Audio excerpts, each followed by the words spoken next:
கிருபை டிவி நேயர்களுக்கு எம்பிடி மினிஸ்ட்ரி சார்பாக எங்களுடைய அன்பின் வாழ்த்துதலை தெரிவிக்கிறோம். இப்போதும் கூட ஒரு சின்ன ஜெபம் செய்து அடுத்த பகுதிக்குள்ளே போகிறோம். ஒரு செய்தி இருக்கிறது, நீங்கள் கேளுங்கள். எங்கள் அன்பின் நல்ல ஆண்டவரே, உமக்கு நன்றி செலுத்துகிறோம். கிருபை டிவி நேயர்களை நாங்கள் இயேசுவின் நாமத்தினாலே ஆசீர்வதிக்கிறோம். கிருபை டிவி நடத்துகிற சகோதரன் சேர்மன் மற்றும் குழுவினர், குடும்பத்தினரை கர்த்தர் ஆசீர்வதிப்பீராக. இந்த நிகழ்ச்சிகள் அதில் வருகிறதன் மூலமாக இதை பார்க்கிற தேவ பிள்ளைகள் ஒவ்வொருவரையும், அவர்கள் யாராக இருந்தாலும், அவர்கள் எந்த நிலைமையில் இருந்தாலும், கர்த்தர் அவர்களை தொட்டு வார்த்தையின் மூலமாக விடுவிக்க வேண்டும் என்று ஜெபிக்கிறோம். ஜெபத்தின் மூலமாக விடுவிக்க வேண்டும் என்று ஜெபிக்கிறோம். இன்றைக்கும் இந்த செய்தியின் மூலமாக கர்த்தர் கொடுக்க போகிற விடுதலைக்காக உமக்கு நாங்கள் நன்றி செலுத்துகிறோம். இயேசுவின் நாமத்தினாலே ஜெபம் கேளும் பிதாவே, ஆமென். இப்போதும் கூட ஒரு செய்தியை நாம் டேவிட் ஜெயக்குமார் மூலமாக கேட்க போகிறோம். தேவனுடைய வார்த்தைக்கு காத்திருங்கள். அதற்கு முன்பதாக செய்திக்கு ஆதாரமான ஒரு வேத பகுதியில் மத்தியில் இருக்கிற சகோதரி ஆனி டேவிட் ஜெயக்குமார் முன்னே வந்து வாசிப்பார்கள். தொடர்ந்து செய்தியை கேளுங்கள், இறுதி ஜெபத்திலே பங்கு பெறுங்கள். கர்த்தர் உங்களை அளவில்லாமல் ஆசீர்வதிப்பார். ஆமென். வாசிக்கும்படியாக குறிக்கப்பட்ட வேத வசனம் ஏசாயா 51 அதிகாரம் 8 வசனம். ஏசாயா 51 அதிகாரம் 8 வசனம். பொட்டு பூச்சி அவர்களை வஸ்திரத்தை போல் அரித்து, புழு அவர்களை ஆட்டு மயிரை போல் தின்னும். என்னுடைய நீதியோ என்னென்றைக்கும் நிலைக்கும், என் ரட்சிப்பு தலைமுறை தலைமுறை தோறும் இருக்கும் என்பதே. ஆமீன். கண்களை மூடி நாம் ஜெபிக்கலாம். எங்களை அதிகமாய் நேசிக்கிற அன்பின் பரலோக பிதாவே, இந்த கிருபை டிவிக்காக நாங்கள் நன்றி செலுத்துகிறோம். கிருபை டிவி நேயர்களுக்காக நாங்கள் நன்றி செலுத்துகிறோம். இந்த ஒளிபரப்புக்காக இருதயத்தின் ஆழத்திலிருந்து நாங்கள் நன்றி செலுத்துகிறோம். எம்பிடி ஊழியங்களுக்கும் கர்த்தர் நல்ல ஒரு வாய்ப்பை கர்த்தர் கொடுத்து இந்த கிருபை டிவியிலே ஆண்டவரே எங்களுடைய ப்ரோக்ராம்ஸ் ஆண்டவரே இதை டெலிகாஸ்ட் பண்ணும்படியாக கர்த்தர் பாராட்டின எல்லா தயவுக்காக இருதயத்தின் ஆழத்திலிருந்து நாங்கள் நன்றிகளையும் ஸ்தோத்திரங்களையும் ஏறெடுக்கிறோம். அருமையான மகன் சேர்மேன் ஐயா அவர்களுக்காக, அவரோடு கூட இணைந்திருக்கிற ஊழியக்காரர் அத்தனை பேருக்காக, ஆண்டவரே டிவியை ஆண்டவரே அப்படியாக அதில் ஈடுபட்டிருக்கிற டிவியில் ஈடுபட்டிருக்கிற பிள்ளைகளுக்காக, உழைக்கிற பிள்ளைகளுக்காக நாங்கள் நன்றி செலுத்துகிறோம். இதோடைய எல்லைகளை கர்த்தர் விஸ்தாரமாக்குறதுக்காக ஸ்தோத்திரம். யாபேஸ் ஜெபித்த வண்ணமாக, தேவரீர் என்னை ஆசீர்வதித்து உம்முடைய கரம் என்னோடு கூட இருந்து தீங்கு என்னை துக்கப்படுத்தாதபடிக்கு ஆண்டவரே என்னுடைய எல்லைகளை விஸ்தாரமாக்கி, ஆண்டவரே கர்த்தர் இன்னைக்கு எல்லைகளை விஸ்தாரமாக்குறதுக்காக ஸ்தோத்திரம். யாபேசின் எல்லைகள் ஆண்டவரே விருத்தி அடைந்தது போல, விஸ்தாரமானது போல இன்னைக்கு இந்த கிருபை டிவியின் எல்லைகள் விஸ்தாரமாகட்டும். தேவைகள் எல்லாவற்றையும் சந்திப்பீராக. எத்தனை லட்சங்கள் தேவைப்படுதோ, எத்தனை கோடிகள் அவசியமா இருக்கிறதோ எல்லாத்தையும் கர்த்தர் தரத்துக்காக ஸ்தோத்திரம். அளவில்லாமல் ஆசீர்வதி இந்த ஊழியத்தை, இந்த பணியை, இந்த குடும்பத்தை, இதுல உழைக்கிறவர்களை கர்த்தர் அளவில்லாமல் ஆசீர்வதிப்பீராக. ஊழியக்காரனாக இருந்து ஆசீர்வதிக்கிறேன், தேவனாக இருந்து நீர் அவர்களை ஆசீர்வதிக்குமாறு நாங்கள் கெஞ்சி மன்றாடுகிறோம். உடைய சமூகத்தில் அர்ப்பணிக்கிறோம். இயேசுவின் நாமத்தில் பிதாவே, ஆமென். இதுக்கு நான் கொடுத்திருக்கிற ஒரு தலைப்பு என்னன்னு சொல்லி பார்த்தீங்கன்னா, தலைமுறை தலைமுறை, generation to generation. The Lord is for generations. கர்த்தர் தலைமுறைகளின் தேவனாய் காணப்படுகிறார். அதுதான் காரியம். ஒரு நபரை தெரிந்து கொள்வாரு, அதுக்கு பிறகு அவனை மட்டும் ஆசீர்வதித்து விட மாட்டார். அதுக்கு பிறகு அந்த தலைமுறை, ஜெனரேஷன் சொன்னும் போது, டிசெண்டன்ட் சொல்லும் போது சந்ததி, அடுத்தது. டேவிட் ஜெயக்குமார் சொன்னா என்னுடைய மகனோ என் மகளோ, அப்புறம் என் பேரனோ பேர்த்தியோ, அதுக்கு பிறகு கொள்ளு பேரனோ கொள்ளு பேர்த்தியோ, எங்க அப்பா அம்மா, முந்தைய சந்ததியர் இல்லையா, முன்னின தலைமுறை. இதுதான் தலைமுறைன்றது. கர்த்தர் பார்த்தீங்கன்னா எல்லாத்திலும் அப்படியாக தலைமுறைகளின் தேவன். சில நேரத்தில் சொல்லுவாங்க, இங்க என்னங்க தலைமுறை தலைமுறையா இதே வேலையை செஞ்சு நிற்கிறாங்க. விவசாயி பார்த்து சொல்லுவாங்க, தலைமுறை தலைமுறையா இருக்கிறார். பிசினஸ் செய்யறவங்களை பார்த்தீங்கன்னா அவங்க அப்பா அதுதான் செஞ்சாரு, பிள்ளை அதுதான் செய்யுது, பேரனா தான் செய்யறான். தலைமுறை தலைமுறைக்கா வருது. ஊழியம் செய்யறவங்களும் பார்த்தீங்கன்னா இன்னைக்கு எத்தனையோ ஊழியக்காரருடைய பிள்ளைகள், அவங்களுடைய அடுத்த சந்ததி தலைமுறை தலைமுறையா ஊழியம் செஞ்சுட்டே இருக்கிறாங்க. ஊழியக்காரங்க பிள்ளைங்க யாரும் போய் வேற எதுவும் எடுத்து செய்யறது இல்லை. கர்த்தர் அவங்க மேல வைத்திருக்கிற அந்த ஆசீர்வாதம், தலைமுறைகள் மீது வைத்திருக்கிற ஆசீர்வாதம். ஊழியக்காரனா இருக்கிறான், அவங்களோட பிள்ளை போய் வேற ஒரு வியாபாரம் செஞ்சுட்டு இருக்கிறான். ஊழியக்காரராக இருக்கிறாரு, அவங்களுடைய பிள்ளைகள் போய் ஒரு விவசாயம் செய்யறாங்க. அப்படி இருக்காது, மோஸ்ட்லி இருக்காது. ஏதோ 1-2 அங்க வேணாலும் இருக்கலாம். அப்படிதான் என்னுடைய பிள்ளைகள் கூட ஊழியத்துல தான் இருக்கிறாங்க. அதனால நான் தைரியமா அதை சொல்ல முடியும். மகள் பார்த்தீங்கன்னா அவங்க வேதெல்லாம் படிக்கிறவங்க, அது என் மனைவி, நானே, என் மக, பிள்ளைகள் எல்லாம் சேர்ந்து அப்படிதான் இருக்கிறாங்க. ஒரு அழைப்பு அது. இன்னைக்கு தேவன் அதுதான் தலைமுறைகளின் தேவனா இருக்கிறார். வேதத்துல பார்த்தீங்கன்னாலும் அப்படிதான். ஆபிரகாம் ஒருவனா இருக்கும் போது கர்த்தர் செலக்ட் பண்ணாரு. ஆபிரகாமுக்கு ஒரு பிள்ளையை கொடுத்தாரு கர்த்தர், ஈசாக்குன்ற பேர்ல. சந்ததி இல்லைன்னா தலைமுறைகளின் தேவன். அப்புறம் ஈசாக்குக்கு பாத்தீங்கன்னா அங்க ஏசா யாக்கோபு 2 பேர் இருந்தாங்க. கர்த்தர் அவங்களையும் ஆசீர்வதித்தார். அடுத்த சந்ததி யாக்கோபு மூலியமாக 12 கோத்திரங்கள், அந்த கோத்திரங்கள் எல்லாம் ஆசீர்வதித்தார். 12 கோத்திரமும் ஆசீர்வதிக்கப்பட்டது. அதுல யூதா கோத்திரத்தின் மூலமாக இயேசுவானவர் வந்தார் இல்லையா? சந்ததியின் தேவன் இல்லைன்னு சொன்னா தலைமுறைகளின் தேவன். தாவீது வாழ்க்கையில எடுத்து பாருங்க, அதுவும் அப்படியே தான் இருக்கும். தாவீது வாழ்க்கை நீங்க எடுத்து பாத்தீங்கன்னாலும் இதே காரியங்கள் தான் இருக்கும். பாத்தீங்கன்னா சவுல் இருந்தாரு, சவுல் சரியில்லை, அவனுடைய மகன் யோனத்தான். ஆனா பாத்தீங்கன்னா ராஜாவாகல, தேவனுக்கு விரோதமாய், தேவனுக்கு ரொம்ப கஷ்டமா இருந்தது அவரை. சவுலை ராஜாவாக்கினது எனக்கு மனமடிவா இருக்குதுன்னு சொல்லி. ஆனா அதுக்கு பிறகு பாத்தீங்கன்னா கர்த்தர் தாவீதை செலக்ட் பண்ணாரு. ஆனா தாவீது இருதயத்துக்கு ஏற்றவராக இருந்தார். அப்புறம் சாலமன், அப்புறம் ரெகோபயாம், அபியா, ஆசா, யோசபாத் சந்ததி அப்படியே வந்தது. எகோனியா வரைக்கும் பாத்தீங்கன்னா வந்தது அப்படியே ஒரு சந்ததி. அரசாளுகிற, யூதாவை அரசாளுகிற ஒரு சந்ததியாக வந்தது. தாவீதுக்கு ஒரு சந்ததி, ஒரு தலைமுறை, தலைமுறை தலைமுறையாக ராஜாக்களாக இருக்கிற ஒரு ஆசீர்வாதம்.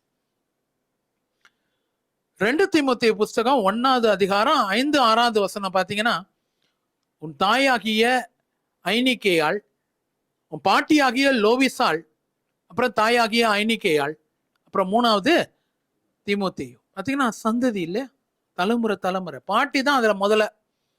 பாட்டிக்கு முன்னாடி யார் எப்படி இருந்தாங்கன்னு நமக்கு தெரியல. ஆனா பாட்டி ஆகிய லோவிசாள், தாயாகிய ஐனிக்கேயாள், யூனிஸ்.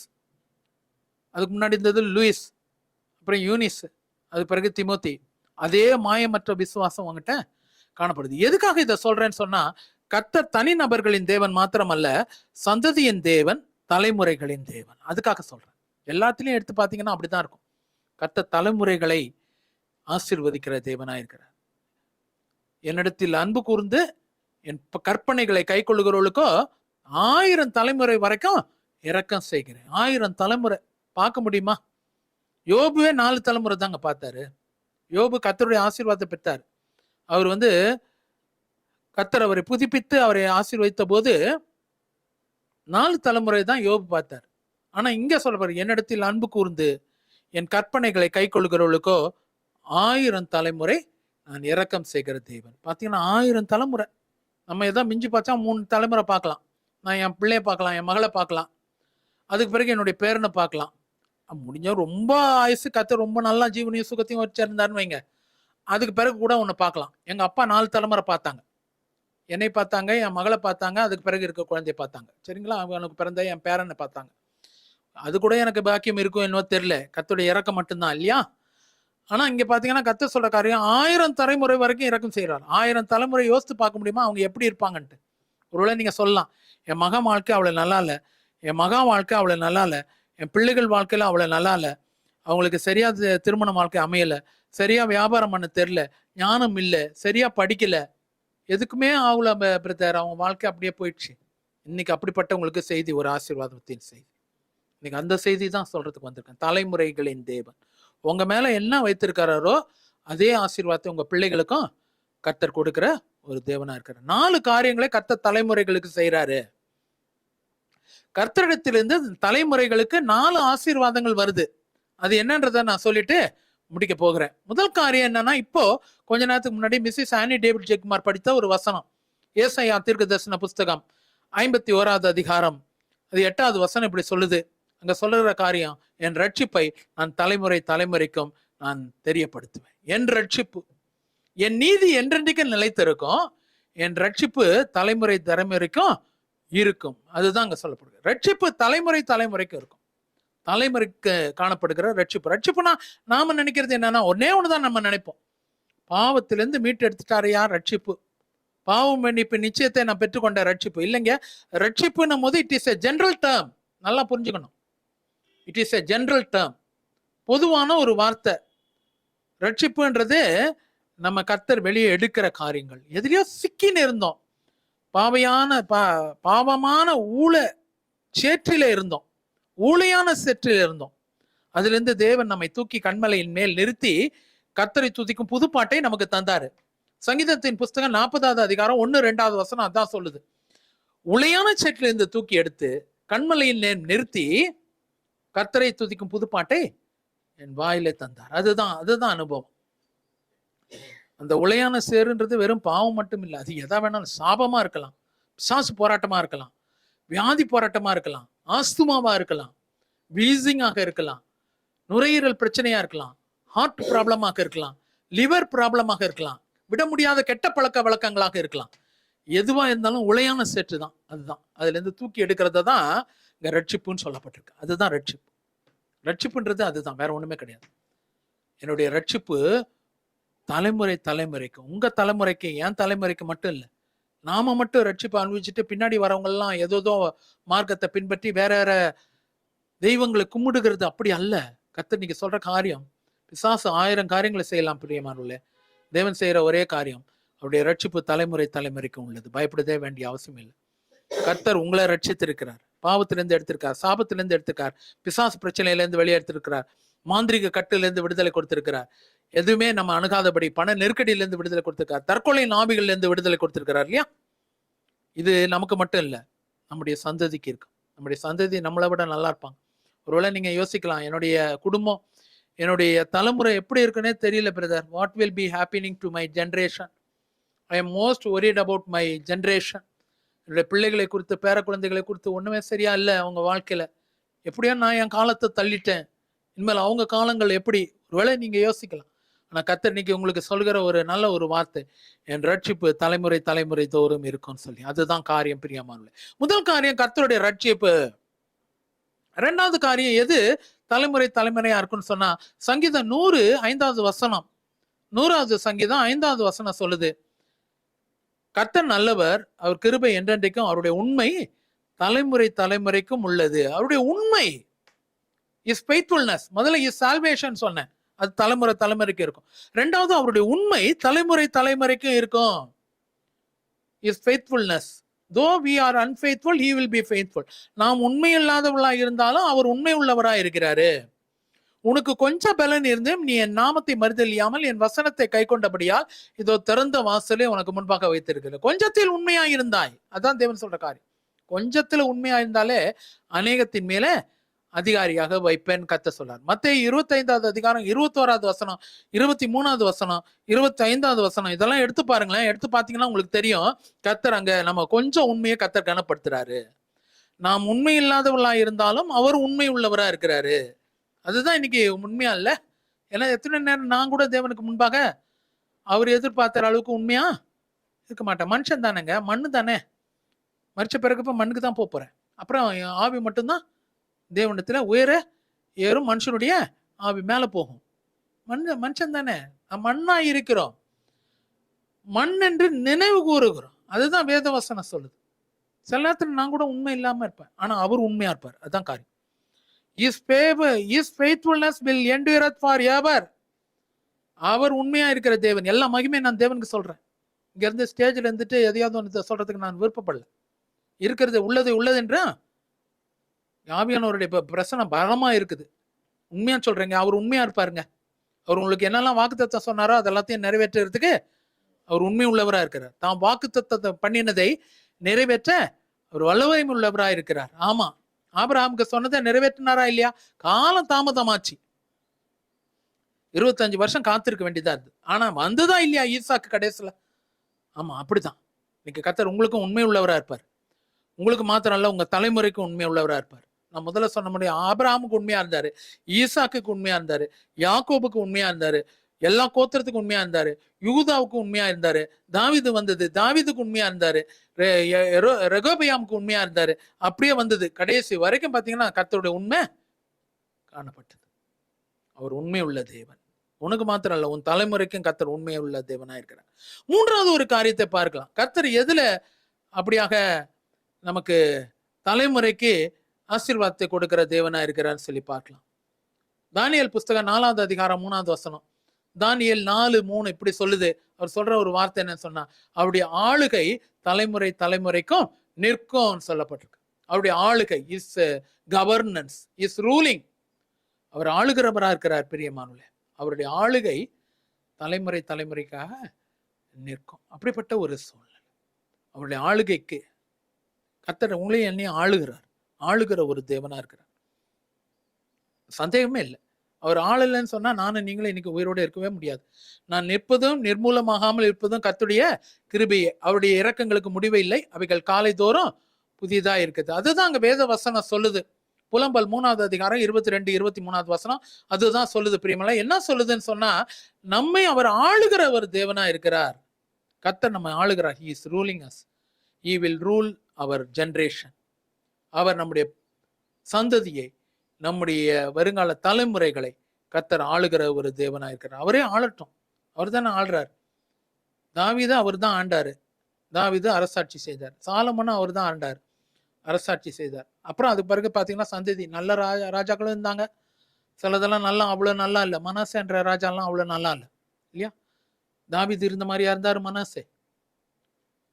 யோசபாத் நல்ல ஒரு ராஜா, எசேக்கியா நல்ல ஒரு ராஜா. நல்ல ராஜாக்கள் மத்தியில திடீர்னு யாராவது ஒருத்தர் எழும்புவாங்க. அப்படியா? அபியா நல்ல ஒரு ராஜா, ஆசா நல்ல ஒரு ராஜா ஒரு ஸ்டேஜ் வரைக்கும். பார்த்தீங்கன்னா எல்லாம் நல்ல ராஜாக்கள்லாம் இருந்தாங்க. அது நடுவில் சிலதெல்லாம் பார்த்தீங்கன்னா மனாசே என்ற ராஜாலாம் அவ்வளோ நல்ல ஒரு ராஜான்னு சொல்ல முடியாது. ஆனாலும் பார்த்தீங்கன்னா கர்த்தருடைய உண்மை அங்கே இருந்தது. அதே மாதிரி அவருடைய ஆளுகையின் தன்மை இருந்தது. ஏதோ ஒரு சூழ்நிலை மனசை தவறா போனா கூட கர்த்தர் அது முள்வேலியின் மத்தியில் அவர் பிடித்து எடுத்தார் இல்லையா? அப்படிப்பட்ட ஒரு சூழ்நிலை. சிலர் ஒருவேளை வழி விலகி இருக்கலாம். ஆனா கர்த்தர் ஆளுகிற தேவனா இருக்கிறார். தாவீதின் மீது என்ன ஆளுகை இருந்ததோ மனாசேயின் மீது அதே ஆளுகை. மனாசேயின் மீது என்ன ஆளுகை இருந்ததோ எகோனியா மீது அதே ஆளுகை. அதுதான் தேவனுடைய தன்மை. கர்த்தர் நம்ம என்னையும் உங்களையும் ஆளுகிற ஒரு கடவுளாக, ஒரு தேவனாக காணப்படுகிறார். He governs us. He rules us. அவர் நம்ம ஆளை விட்டு கொடுப்போம் பிரியமானவர்களே. அதனால்தான் ஏசாயா அவரை பத்தி சொல்லும் போது அவர் நாமம் அதிசயமானவர், ஆலோசனை கர்த்தா, வல்லமையுள்ள தேவன், நித்திய பிதா, சமாதான பிரபு. இந்த இப்படிப்பட்ட தன்மை உள்ள தேவன் நமக்கு எல்லாத்தையும் கொடுத்து வல்லமையுள்ள தேவன் போது வல்லமையாய் நம்மை ஆளுகிற தேவனாய் அவர் காணப்படுகிறார். 3வது காரியம். 4வது ஒரு காரியத்தை சொல்லி நான் முடிக்க விரும்புகிறேன். லூக்கா எழுதின சுவிசேஷம் 1வது அதிகாரம் 50வது வசனம். லூக்கா 1:50 இப்படி சொல்லுது. அவருடைய இரக்கம் அவருக்கு பயந்தவர்கள் மேல் தலைமுறை தலைமுறைக்கும் உள்ளது.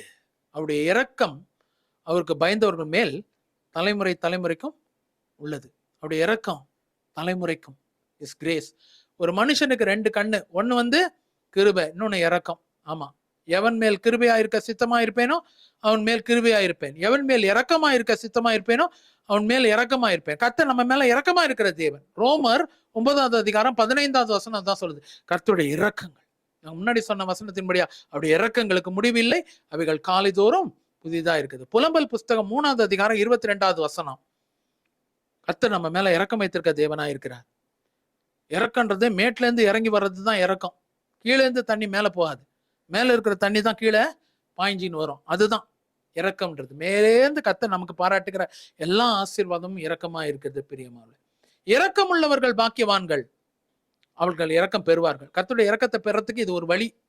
ஒருவேளை இரக்கம் இல்லையே, எனக்கு இன்னும் கூட இறங்கல பிரதர், இன்னும் கர்த்தர் இறங்கல, ஒருவேளை நீங்களும் நானும் சொல்லிட்டு இருக்கலாம்.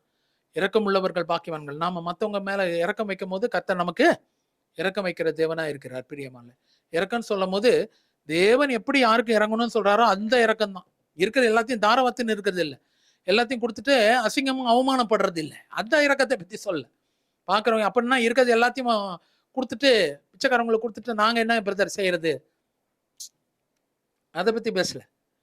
தேவன் யாருக்கு இறங்கணும்னு சொல்றாரோ, எந்த ஊழியத்துக்கு இறங்கணும், எந்த ஊழியக்காரருக்கு இறங்கணும், எந்த நபருக்கு இறங்கணும், எந்த குடும்பத்தாருக்கு இறங்கணும், தேவ சித்தத்தின்படி இறக்கம் வைக்கணும். ஞானமா இறக்கம் வைக்கணும். வேற எதையோ ஒன்று நம்ம அப்படி கொடுத்துட்டு நம்ம அவமானப்பட முடியாது இல்லையா? நான் இறக்கம் வைக்கிறேன்னு சொல்லிட்டு அவன் நம்மளை மேய்ச்சிட்டு போயிடுவான். அப்புறம் பாத்தீங்கன்னா இறக்கம் கிடையாது, ஒண்ணுமே இருக்காது நமக்கு. சில காரியங்களை ஞானமா எடுத்து செய்ய வேண்டியது அவசியமா இருக்கிறது. இதுதான் அங்க சொல்லப்பட்டிருக்குது.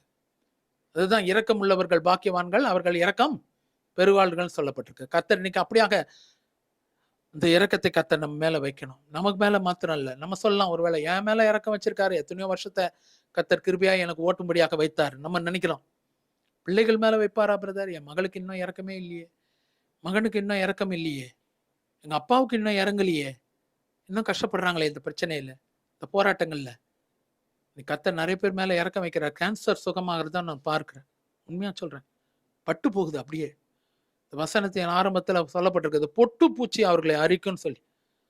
அவர் இரக்கம் வைக்கிறார் இல்லையா, அவருடைய 1000 முறைக்கு தலைமுறைக்கு இரக்கம். அந்த இரக்கத்தின் நிமித்தமாக அந்த எவ்வளோ ரேடியேஷன், ஒரு நபரை பார்க்கிறார், ரேடியேஷன் கொடுத்து கூட அவங்க கேன்சர் சுகமாகலை. இன்னைக்கு ஆனால் கர்த்தர் வைத்திருக்கிற இரக்கம் அந்த நபருக்கு ஒரு சுகத்தை கொண்டு வருது.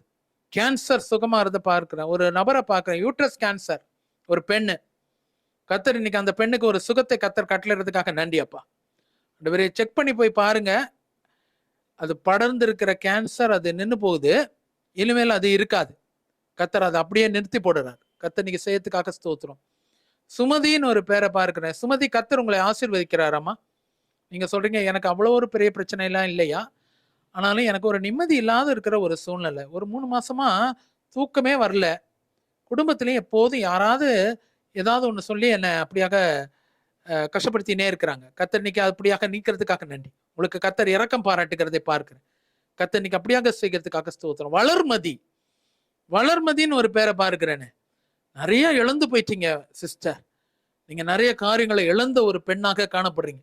கர்த்தர் இன்னைக்கு மகளுக்கு மனம் இறங்குறதுக்காக நாங்கள் நன்றி செலுத்துக்கிறோம். இழந்து போனது எல்லாத்தையும் இந்த வருஷம் முடியறதுக்குள்ளாக ₹1 ₹2 இல்ல, லட்சங்கள்ல இழந்திருக்கீங்க.